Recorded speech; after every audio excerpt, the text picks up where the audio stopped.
Good morning, engineering buddies. Here we go again on another day, another set of examples here in engineering mathematics. So, currently, nandito pa rin tayo sa plane geometry, quadrilaterals. So, I believe we are down to our last two examples, no, to end the quadrilateral topic. So, tara, let's solve this problem. A non-square rectangle is inscribed in a square so that each vertex of the rectangle is at the trisection point of the different sides of the square. Find the ratio of the area of the rectangle to the area of the square. So, ano ba ibig sabihin yan? So, a non-square rectangle, so rectangle lang siya, no? Is inscribed in a square. So, when we say inscribed, nasa loob siya. So, let's draw first the square. Laki na natin. And then sabi niya, a non-square rectangle is inscribed in a square. Tapos yung vertex ng rectangle is at the trisection point. When we say trisection point, for example, parang i-divide lang natin sa tatlo yung sides ng square. Let's say ganyan.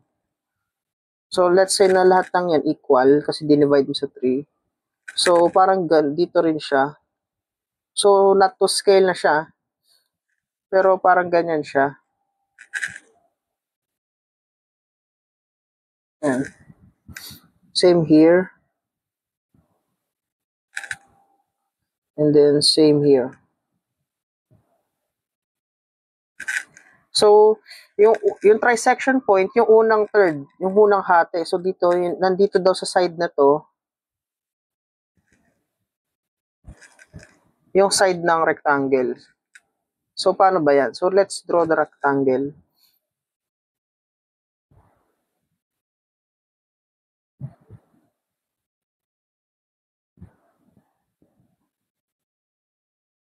So, gawin natin ang lahat para papapunta siya doon.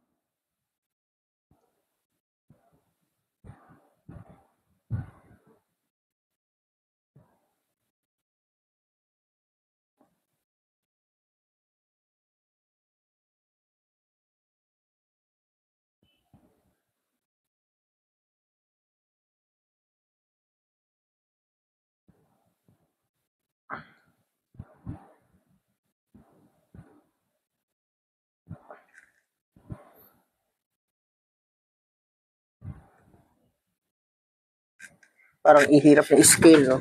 So, let's say ganyan na lang. Ano dyan?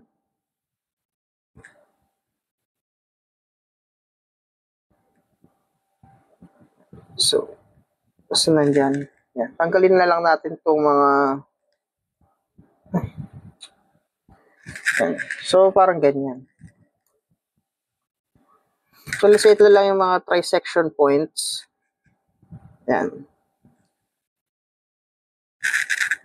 Nung rectangle natin. So, ganyan ko siya visualize. No? Ngayon, since hindi natin alam kung ano ba talaga yung side, let's say nitong side na lang nung side nung square ay x. Kung ang buong side nung square ay x, since ito ay every third point, so alam natin x over 3 to. Ito x over 3 din, x over 3. Pagsamahin na lang natin to, magiging 2x over 3 to. So, same dito. Ito x over 3. Ito ay x over 3. Tapos ito ay 2x over 3. Then x over 3. 2x over 3. Saan nakuha kung bakit naging x over 3? Kasi trisection points nga. So, sige. Ito, ihiwalay natin. So, itong side na to ay x over 3 din, di ba? Tapos ito ay x over 3 din. Kasi nga every third points. Pero pinagsama ko na lang to, naging 2x over 3 na lang. Pinagsama ko na siya. Sana nakuha kung bakit ulit naging 2x over 3 and x over 3. Next, since Ngayon, hindi natin alam yung side ng rectangle, no? Pero alam natin, base dito, ito ay right triangle. Okay? And pag may right triangle tayo, lumalabas itong side na to, yung side ng rectangles, itong four sides of the rectangle is yung hypotenuse ng triangle na nabuo. Paano na triangle na buo? Kunwari ito, may triangle ka nabuo dito, ito yung hypotenuse niya. Okay? So, paano ba yan? Since, gamit lang tayo ng Pythagorean theorem, kunwari sa side A, kunwari itong side A, kahit dalawang side lang kunin mo eh. Kasi alam naman natin na ito ay equal kasi rectangle naman. So, sa side A, makukuha natin siya bilang A squared is equal to x over 3 squared plus x over 3 squared. Tama. And then a squared is equal to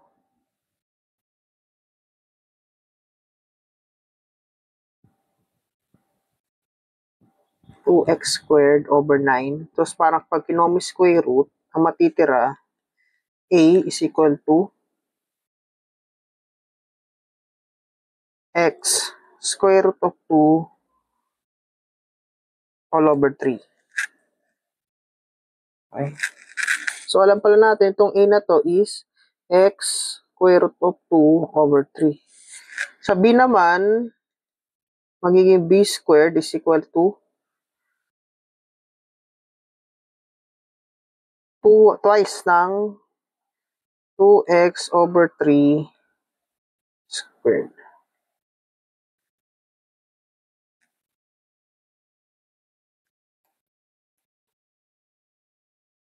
Yan na.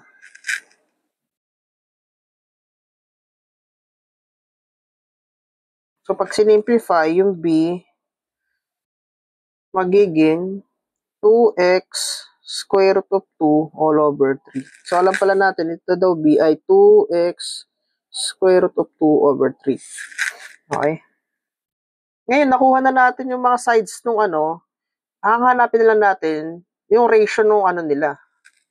So, yung ratio, di ba, ang sinasabi is area daw nung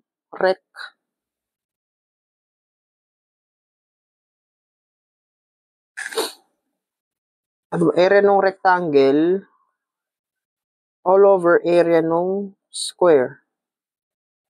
Ano ba area nung rectangle? Ang area ng rectangle is length times width. So, ang length niya is yung 2x square root of 2 over 3 times mo yung x square root of 2 all over 3. Tama? All over, area ng square is just x squared. Kasi ito yung pinaka-side niya, yung x eh. So, x squared. So, simplify mo lang yan.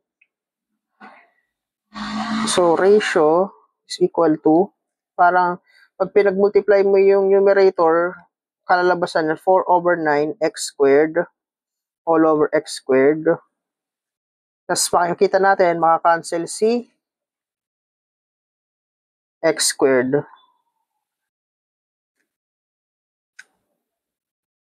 So, ang ratio is 4 over 9. So, yun ang sagot natin.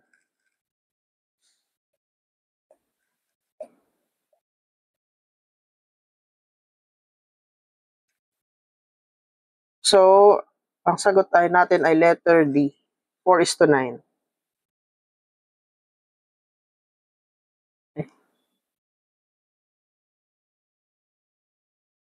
So, ganyan siya sinosolve.